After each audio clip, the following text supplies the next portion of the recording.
I will go live on Facebook now.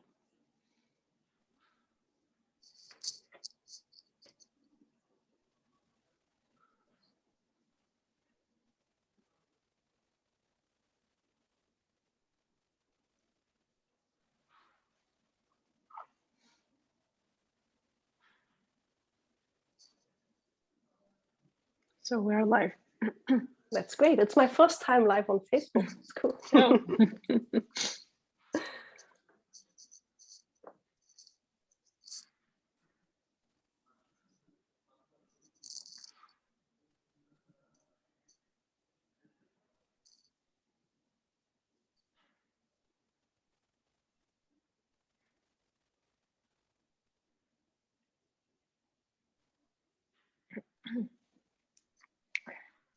So let's wait a couple of minutes for people to join us, and then we can start.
I can see people joining us, so I think we can already start.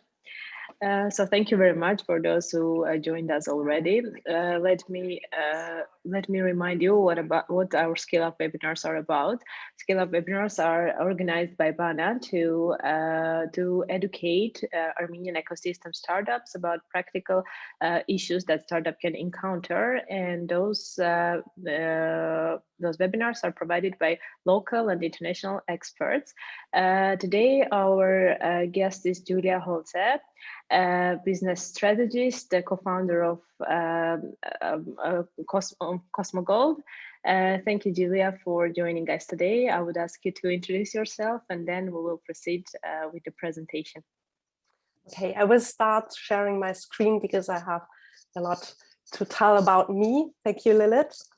Also from my side, first of all, welcome to our webinar, 5 Lessons of Corporate Startup Collaboration. And this is me. I'm Julia, and my driver is curiosity. How does it work, and how can I create a positive social or ecological effect for our planet? I have more than 20 years of executive experience in corporate startups and the public sector, especially in the fields of mobility and education.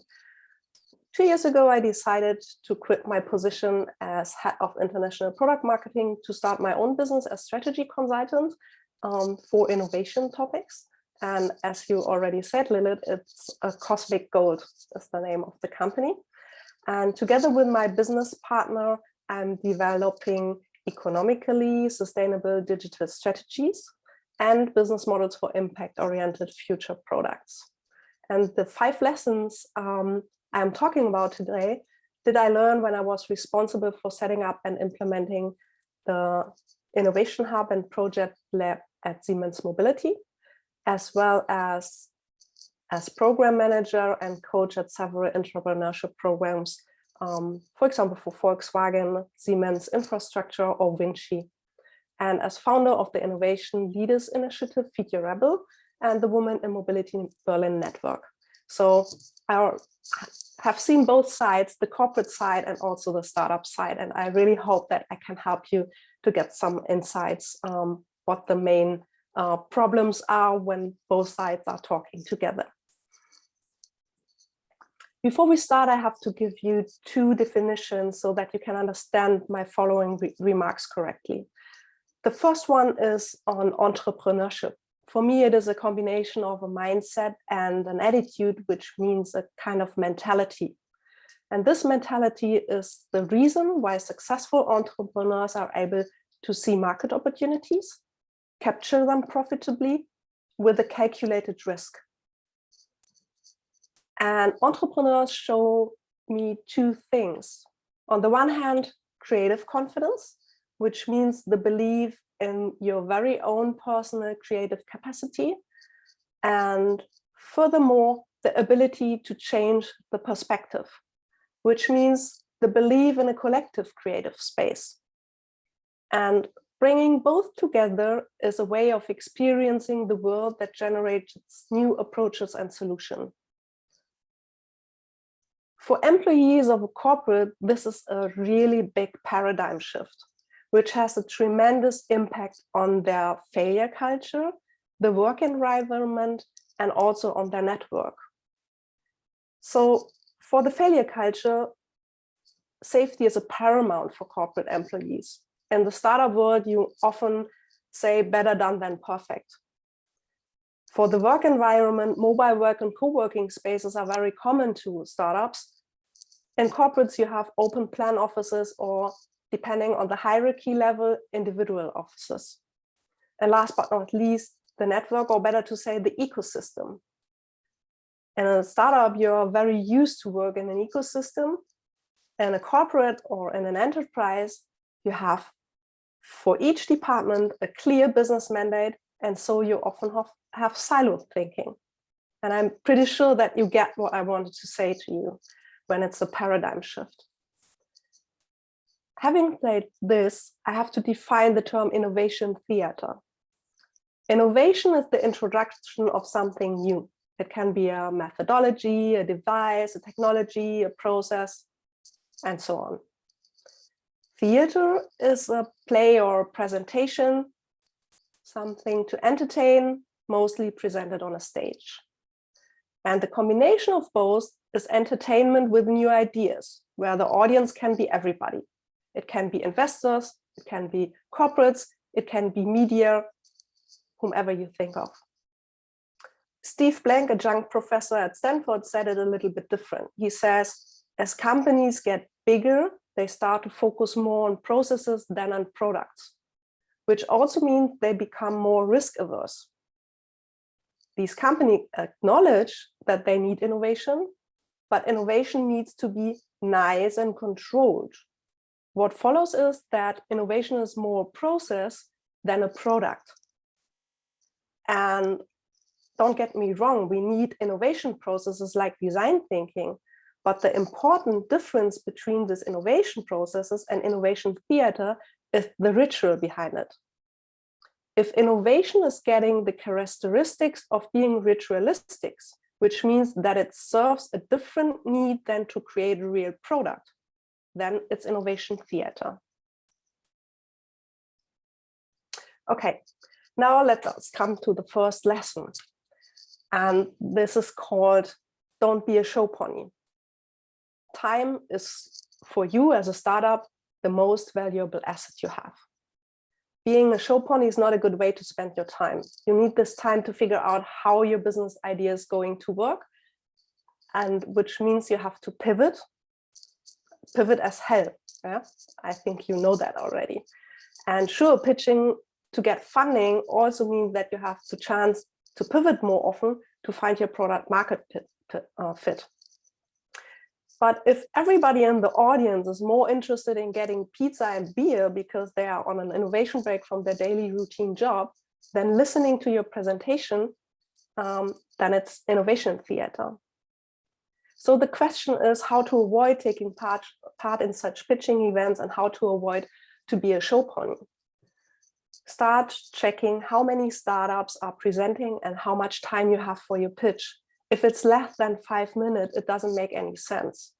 You will spend a lot of time for preparation and then you just have 2 or 3 minutes to present yourself. I think that's not worth it. And also ask, at what level are the other startups who are presenting?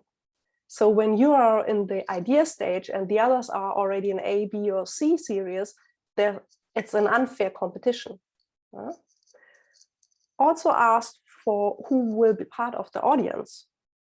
How is it managed to engage with the audience after your pitch? And last but not least, ask yourself what your goal for the pitch is. Is it selling? Is it getting funding? Is it networking? Is it publicity? Is it getting feedback from users? Or is it practicing? Yeah. And then decide whether your time is well spent or not. Just to summarize it quickly, always know why you are pitching. There's a big difference between the different forms of pitches. Avoid pitch events where the audience is focusing on free drinks instead of your presentation. And attention if the event is planned like a TV show with many other presentations and the audience without decision makers. Practice, practice, practice, but don't fall in love with the spotlight of the stage. Let's come to the second lesson. Learn the rules of the game. Some people need to work in a very safe environment with resources, governance procedures, very clear responsibilities and structures. That is why they work in a corporate and not in a startup. And it is not something that fosters innovation. Innovation does not thrive when there are too many procedures and rules that need to be followed. Innovation is more like DIY, and you need to have a knowledge about available resources, be able to observe and listen to challenges and your users, trust in new ideas and material, and it needs a structure that is self-correcting with feedback loops. Nothing of this you will find at a corporate. Innovation departments seldomly know what kind of resources they have available. Sounds a little bit strange because they are big corporates, but it's especially not for the development and legal questions. It's due to the fact that they are not allocated to these departments. Developers are part of the R&D department, research and development department, and legals are part of the legal department. Furthermore, the processes are one size fits all. So it doesn't matter if you want to get a pen or buy a pen in a corporate, or if you want to buy a software solution. It's always the same procurement process. New ideas need to have a clear revenue stream right from the beginning to be promising and gain trust. That's why all new projects in a corporate have a business case. And last but not least, waterfall development is still very common because it's a well-trained and proven process. It works. If the corporate is switching or the enterprise is switching to more agile project management, it often costs a lot of money because they have to train how it works. Innovation theater is lurking when the corporates or the startup, it's both sides, think that a cooperation can only be successful if there is an abundance of resources. That's never the case. Neither the startup is having all the developers which are needed, nor the corporate is having a limited amount of money, for example. Yeah. I want to give you one more example, signing of a contract with a corporate. So when you want to sign a cooperation agreement with a corporate, for example, it goes from the innovation department, where you have to talk to the legal department. They have to check if all legal issues are clarified. And then it's going to the procurement department because neither innovation nor legal are allowed to buy or to make the agreement with you. And as soon as it's in the procurement department, you have to fill out a lot of documents about how big you are, your financial situation, and so on. There are often more than 20 pages you have to fill out, and a lot of questions you can't already answer because you're too small as a startup. Yeah? And there is really no chance not to do it. And it takes a week up to months to sign this contract. It also has to do sometimes with the involved departments. So it happened one time that we wanted to sign a contract with one of the startups I worked with, and we had 4 different departments at the desk and at the table. And yeah, everyone wanted to get all their own expectations in this contract, and so it got very, very difficult to make one agreement with everyone. So as I said, it can take weeks up to months, and that sometimes you don't have the time. So as a startup, you need to play the rules of the corporate. So ask about these rules from the beginning and prepare yourself. To sum it up again, lesson 2. Master to act with limited resources and an initial understanding of risk. Learn the rules of the corporate governance process and prepare documents to conquer these internal corporate procedures. For example, an NDA. A lot of corporates want to have an NDA. If you have it ready, then it's fine. And you can hand it over and say, okay, we have it already prepared. Except that innovation can die at birth when corporate structures are introduced too early in a product development process. And don't think you can change a corporate process. You're only able to hack them. Lesson number 3, keep distance of innovation islands. And that's what I really learned during my time, and I set it up, such an innovation island. Again, bootstrapping is daily business at your startup, especially if it doesn't have to do with your product. I mentioned it already in lesson 1, and I told you that time is money. So for the future, you will check beforehand that kind of pitching events you are attending. Yeah, we talked about it. Another indicator that you are dealing with innovation theater is when you are getting answers on your questions from lesson 1 by a separate consulting agency or a professional event organizer. The corporate itself has to spend time on it. It has to spend time on innovation. Otherwise, this topic does not have any priority, and this means it is not important. Same is valid for corporate innovation labs. When they are put outside of the corporate's normal and usual structure, physically and process-wise, they are not important for the corporate. Because this will never give innovation the chance to get to the market, because it doesn't get on the decision table. Internal political games between the different departments about resources and budgets will prevent this. As I said before, it's the silos and the business mandates who will prevent that there will be a decision on the innovation. Furthermore, it is a sign that there is no innovation strategy, which in the end means that once something successfully is coming out from the innovation lab, nobody knows how and want to implement it in the mothership.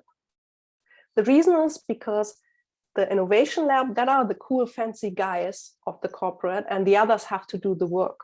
So there are very many internal discussions on, do they need an innovation lab or not? And the other thing is that if it's developed in the innovation lab, nobody of the line management feels committed to the new product and to the innovation. So let us have a look at the summary again. Learn to figure out who is having the power to make decisions and has the money. Innovation can't be outsourced. It has to be anchored within the corporation. and stay away from innovation departments that are physically and process-wise separated from the rest of the organization, and also be bold enough to let everybody know that with the cooperation, the mothership is going to be disturbed.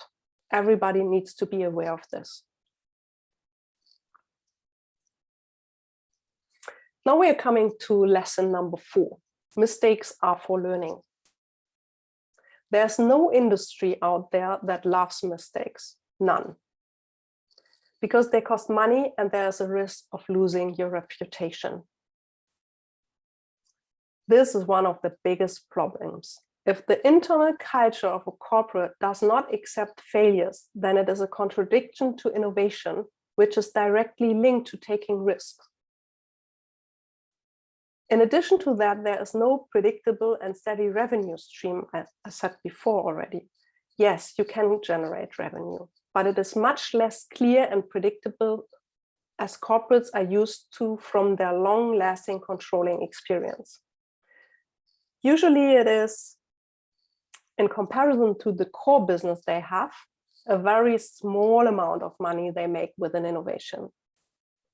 So it has only a very little impact on their revenue streams on the one hand, but the financial investment is high. It is the innovator's dilemma, how Clayton Christensen called it. Corporates have fought to get where they are. They found profound ways to earn their money. They deserve to be there and want to stay there. It is a proven concept, and there's simply no need and room for mistakes. Another very important thing is that you really keep to understand that even when you are using the same terms like an MVP or prototype or pilot in your cooperation agreement, this does not mean that both sides of you are on the same page. Within the innovation department, and also when you're cooperating with an innovation lab, it might find everything. But it changes as soon as you are leaving the safe and educated, and that's very important, the educated space of the innovation lab. Because the normal, or better to say regular way of launching a product comes into place with a lot of concerns, and it has to fit into the corporate's usual way of thinking and its culture. That's for me, one of the reasons why most innovations from an innovation lab won't go over to line management. Furthermore,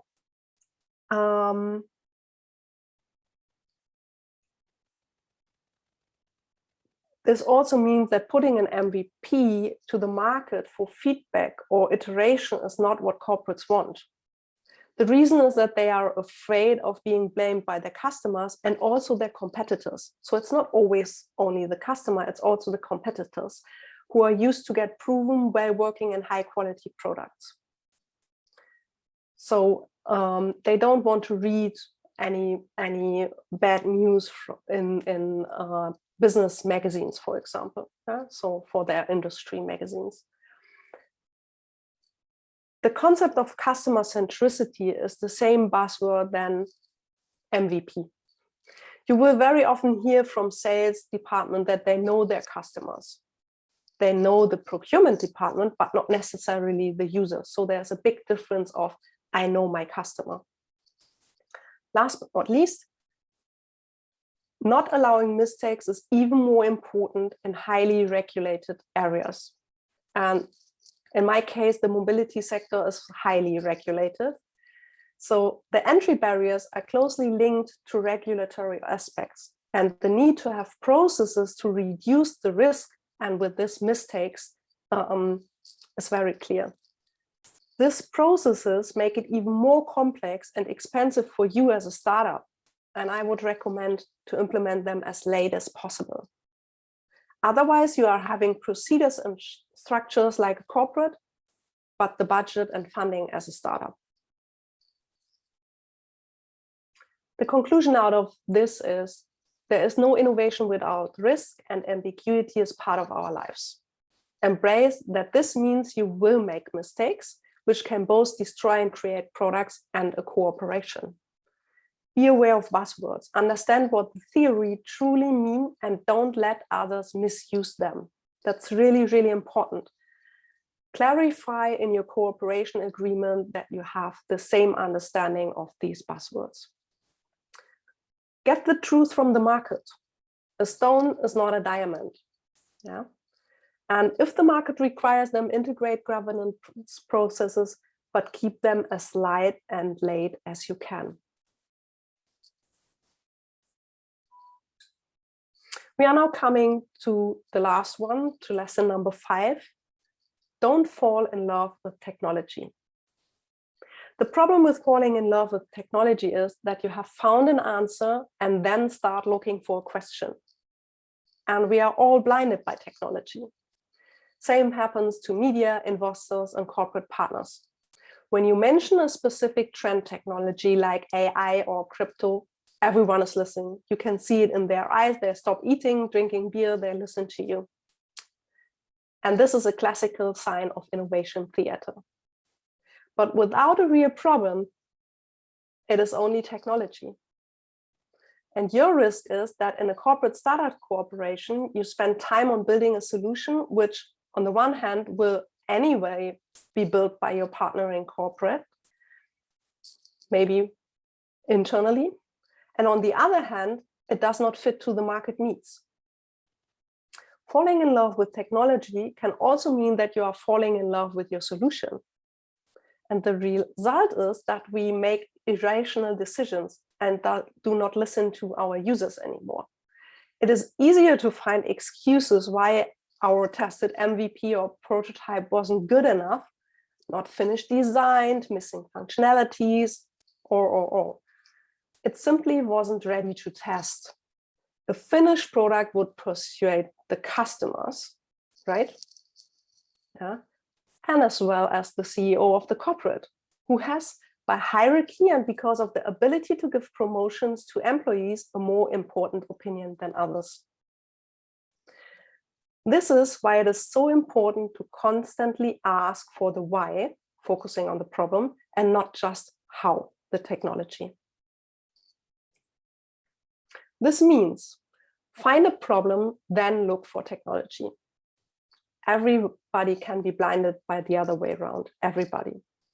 Use as little technology as possible to test your assumptions about the problem. And don't look at other startup stories. Yeah, a lot of people are telling you when you're from a corporate are telling you they have met startup XYZ and they have this big story. They are mostly just that, stories. Listen to the user feedback. Don't start finding excuses about which technology or features were missing to convince the user. And if you have chosen a technology, master it or find further co-founders. Technology know-how is part of your value proposition.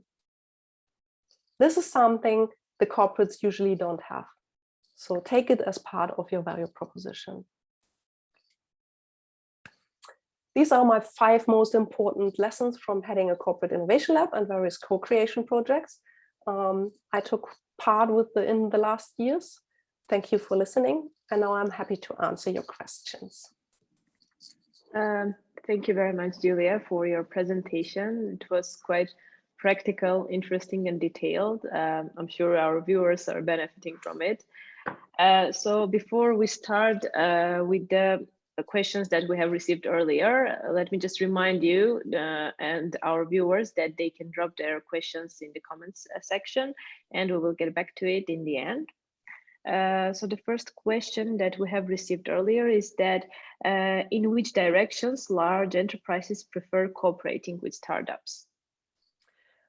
That's really a good question because it's not easy to answer. So I've seen more or less everything. I have seen big corporates like DeutscheBahn, for example. They run their own startup programs, which is called DB Mindbox. So they are running 2 batches each year. One is for HR topics, the other one is marketing topics, and sometimes they switch to more operational topics. So that's quite interesting. So they are doing, they are running their programs, and so it's a startup cooperation. Other startups, other corporates are looking for startups where they can invest in. So that's also very common. And sometimes there are corporates and enterprises working on specific projects. That's what we did in our innovation lab very often, that we were looking for, that we figured out a lot of problems which were not part of the core business of the corporate, and that's what I said earlier. So in the innovation lab, they sometimes try to figure out new technologies, for example, and it's easier to work with startups. So there can be more or less everything, and it's important that you decide what you want to do. So and which stage is your startup, and how can you benefit from a cooperation, and then think about, okay, what can we offer the corporate and the enterprise that we can create a win-win situation for both of them. Okay, very clear. Thank you very much. The next question is working with one enterprise restrict from working with other competitor enterprises? And how is the internal culture for that? It depends a little bit on the corporate. I've also seen both ways. So, but if it's in a very small industry, and that's what I can say for the mobility sector as well. So I was part of the infrastructure department, and this is a very small business. There are worldwide only 40,000 people working in this business. So it's not very common that we said and limited our cooperation for this specific startup to other companies. What we did is we limited it in a specific field. Yeah, for example, when we wanted to learn more about AI topics and we had a startup working on AI, and a specific use case, then we limited our cooperation on this use case, so they were not allowed to work on the same use case with one of our competitors. Okay. But it really depends on the business and on the enterprise. Thanks. And one more question regarding also your experience. Could you share a success story of startup enterprise cooperation, or like a couple of examples for that? Yeah.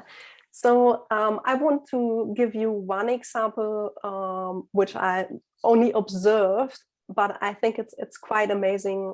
So that's why I want to share it. It is the cooperation between Connex and DeutscheBahn. Connex was a very small startup founded by some students from, I think they were from Technical University in Munich. And you need to know that switches at the tracks, they are usually stupid. So the only thing they do is when they when you press the button, then they move from left to the right or from right to the left. There was no data selected, nothing. And what these students did, they built a sensor to make switches smart. Yeah, you could add some weather data, for example, and some predictive maintenance data, and so on and so on. And what they did is actually, and that's why I like this cooperation that much and wanted to give it as an example, they didn't went to the supplier of switches. They went directly to the company who was running the switches. And they talked to DeutscheBahn and explained what they can do. They talked about the use case. And so DeutscheBahn came up in their following tenders asking for clever switches. So the usual suppliers, which are big corporates like Siemens, Alstom, Thales, and so on, most of them are listed at stock exchanges, had to come up with new solutions. So, and that's really smart. The startup was putting a lot of pressure on the industry by themselves. And that was a really cool move. And they started with an investment of DeutscheBahn. I think it was 15-16 million euros. DeutscheBahn spent or invested in Conux, and later on I think it was the previous round. Not sure about it, but the last round I have heard of, they got 150 million from VCs. And I think that's a quite nice example to see how a startup and corporate cooperation can work. Yeah, and I can really recommend to have a look at this story, and I think there are a lot of success stories of these cooperation online, and I can also share it. I have to do some research, but I can share it with you.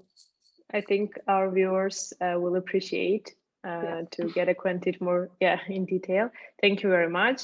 And one more question again that we have received earlier, from your own experience, what kind of conflicts the startup should be aware of while cooperating with enterprises?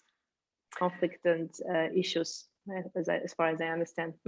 Yeah, as I said before in my presentation, I think what's really, really important is to figure out how, when you want to talk, or when you are talking to the people in an innovation lab or innovation department, to figure out and ask them honestly, to be honest with you, whether they are able to help or not. Because these folks in the lab, they really try to help you, and they really try to open doors in the corporate, but the resources are limited. So they are also learning, and that's why I mentioned the educated space. So they are learning, and they are already a little bit more common with all the language, the startup language, I would say, and they understand a little bit more, but they always have to translate it to the people in the business. And when you think about SAP, for example, or Siemens or whatever, that are really Microsoft, that are really, really big international corporations. And when you are asking for someone in a specific department, these people have to do a lot of research to find a person. Yeah, they have access to a corporate directory, and they have access to the different hierarchy levels, but usually there are only some it's a big structure, and you really don't know if this is the right person. And they really want to help you, but they are limited in helping you. And so it's better to ask them, give me an honest answer, can you help me or not? And they will say, I would love to, but I can't. It's better than when they say, yes, I will come back to you later on, because that means I can't give you an answer in the end. And that's often a pity, and a question of expectation management. Yeah, and that's why you should ask for that. So it's, let them know what expectations you have and be clear with this, and then you can either they can help you or you can go on. Yeah, that's the point. So when you have too high expectations on this one person and rely on this one person, that's always not the best way to go. Thanks if it a lot. should be only one lesson in the end.